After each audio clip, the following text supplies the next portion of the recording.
I'm Sheila Brummer with Siouxland Public Media News. 13 members of Sioux City Fire Rescue spent 4 days at the site of a collapsed apartment building in Davenport. 3 people died, with recovery crews removing the last body yesterday after part of the building gave way on May 28th. The Sioux City firefighters are part of Iowa's Urban Search and Rescue Team that also includes members from Cedar Rapids.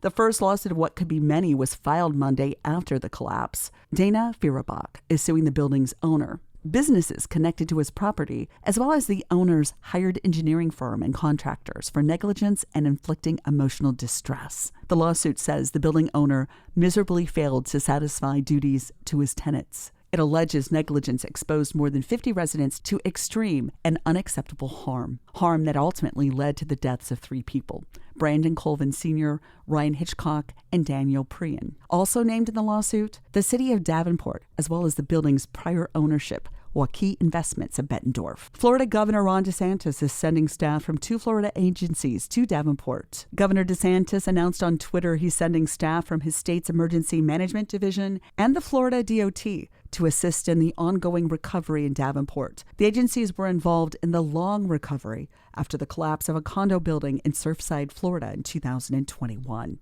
Former Vice President Mike Pence has filed paperwork declaring his campaign for president in 2024, setting up a historic challenge to his former boss, Donald Trump.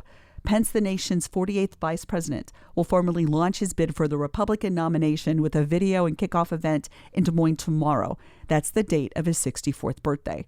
A Storm Lake teenager is accused of soliciting the murder of a 7-year-old. The 17-year-old female, who has not been identified by authorities, was taken into custody without incident on Friday. She's been charged with 1 count of solicitation to commit murder. That's a Class C felony. And the first case of West Nile has been detected in Nebraska. The person who tested positive was not hospitalized, according to the Nebraska Department of Health and Human Services. West Nile virus occurs through the bite of a mosquito that has acquired the virus by feeding on an infected bird. In turn, the mosquito passes the virus to humans. A majority of people who are infected have no symptoms or only mild flu-like symptoms. Less than 1% of people infected with West Nile become severely ill. However, people over the age of 50 and those with weakened immune systems are especially vulnerable to the disease and are more likely to experience serious consequences. For Siouxland Public Media News, I'm Sheila Brummer.